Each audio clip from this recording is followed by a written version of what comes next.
Hi అండి. అందరికీ నమస్కారం. ఈరోజు మనము అక్షయ తృతీయ గురించి కొన్ని ముఖ్యమైన విషయాలు తెలుసుకుందాం.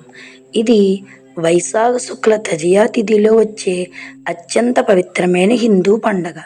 అక్షయ తృతీయ ఈ సంవత్సరం 2026 ఏప్రిల్ 19 ఆదివారం నాడు జరుపుకుంటున్నాం. ఇది శాశ్వత శ్రేయస్సు మరియు నూతన ఆరంభాలకు ప్రతీక. అలాగే విష్ణుమూర్తిని మరియు లక్ష్మీదేవిని ఈరోజు పూజిస్తారు. ఈరోజు అంతులేని తరగని ప్రతిఫలాలను తెస్తుందని నమ్ముతారు. కాబట్టి బంగారం కొనడానికి, పెట్టుబడులు పెట్టడానికి మరియు దాన ధర్మాలు చేయడానికి ఇది ఒక అద్భుతమైన రోజుగా పరిగణించబడుతుంది.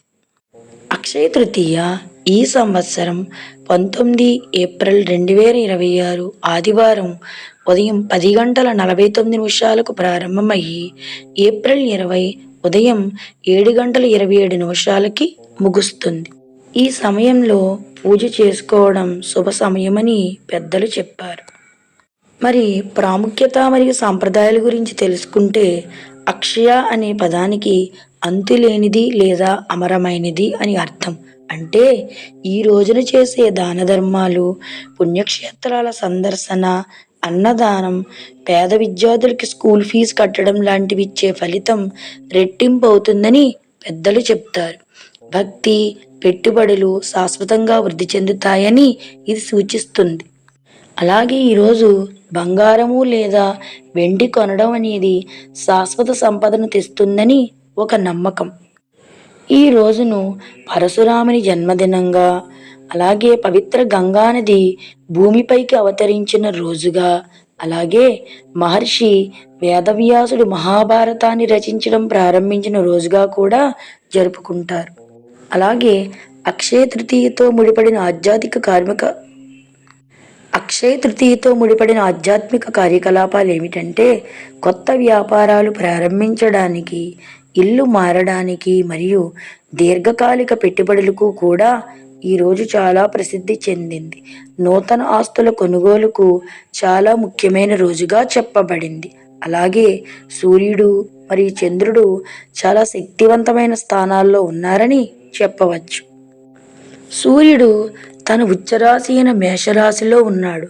చంద్రుడు తన ఉచ్చరాశి అయిన వృషభ రాశిలో ఉన్నాడు.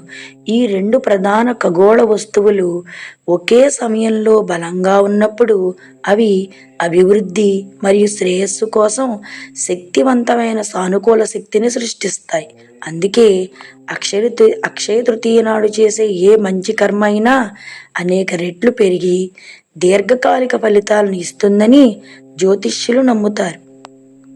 అక్షయ తృతీయకి పౌరాణిక సంబంధం ఏమిటి అంటే, విష్ణు యొక్క 6వ అవతారమైన పరశురాముని జన్మదినోత్సవంగా అక్షయ తృతీయని ఘనంగా జరుపుకుంటారు. అందుకే భారతదేశంలోని అనేక ప్రాంతాలలో ఈ పవిత్రమైన రోజుని పరశురామ జయంతి అని కూడా పిలుస్తారు. మహాభారతంలోని అక్షయపాత్ర కథ మనందరికీ తెలుసు. పాండవుల వనవాస సమయంలో శ్రీకృష్ణుడు ద్రౌపదికి ఆహారం ఎప్పటికీ తరగని ఒక దివ్యమైన పాత్ర అయిన అక్షయ పాత్రను ప్రసాదించాడని నమ్ముతారు.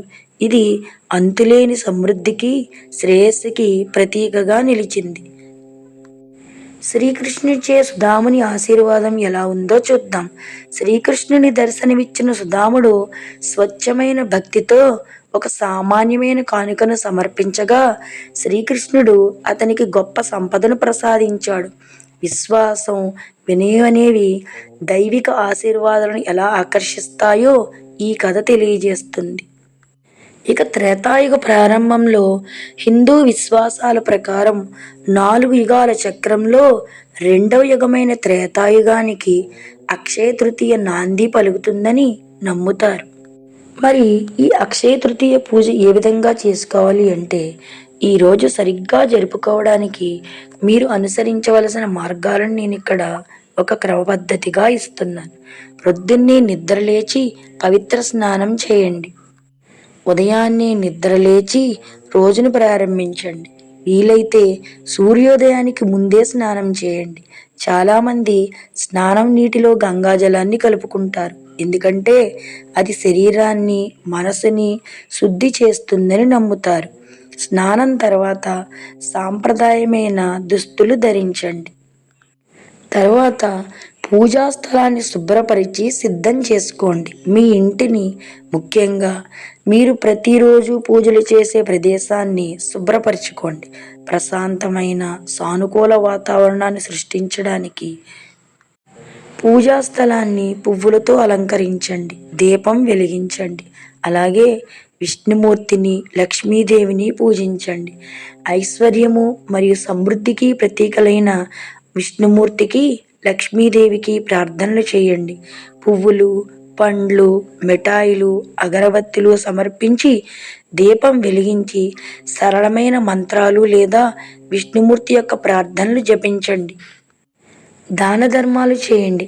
అక్షయ తృతీయ నాడు దాన ధర్మాలకు ప్రత్యేక ప్రాముఖ్యత ఉంది. పేదలకు ఆహారం, బట్టలు, ధాన్యం లేదా డబ్బు దానం చేయడం వల్ల దైవ ఆశీస్సులు లభిస్తాయని, చెడు కర్మ తొలగిపోతుందని నమ్ముతారు. బంగారము లేదా విలువైన వస్తువులు కొనండి. అక్షయ తృతీయ నాడు బంగారము లేదా విలువైన వస్తువులను కొనడం అత్యంత ప్రజాదరణ పొందిన సాంప్రదాయాలలో ఒకటి.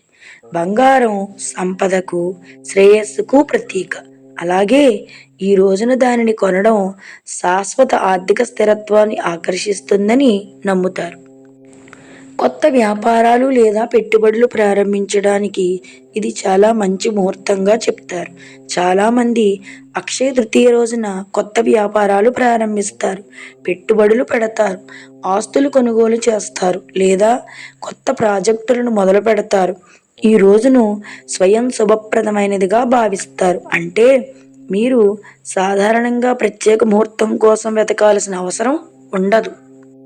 దైవానికి నైవేద్యము మరియు ప్రార్థనలు సమర్పించండి. ఇంట్లో సరళమైన సాత్విక ఆహారాన్ని వండి తినే ముందు దానిని దేవతలకు భోగంగా సమర్పించండి. కుటుంబ సభ్యులతో మరియు అతిథులతో కలిసి భోజనం చేయడం కూడా చాలా శుభప్రదంగా పరిగణించబడుతుంది. ఈ రోజును సానుకూలత, కృతజ్ఞతతో గడపండి. అక్షయ తృతీయ యొక్క సారాంశం సానుకూలత, ఉదారత మరియు కృతజ్ఞత. ఈ రోజును మంచి పనులు చేస్తూ, ఇతరులకు సహాయం చేస్తూ, అందరి శ్రేయస్సు మరియు సంతోషం కోసం ప్రార్థిస్తూ గడపండి.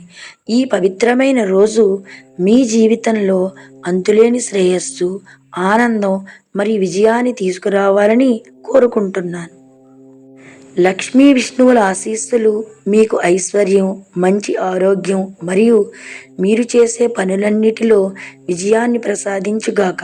అందరికీ అక్షయ తృతీయ శుభాకాంక్షలు. మీకు కనుక ఈ వీడియో నచ్చినట్లయితే సబ్స్క్రైబ్ చేసుకోండి, లైక్ చేయండి, షేర్ చేయండి. అందరికీ ధన్యవాదాలు.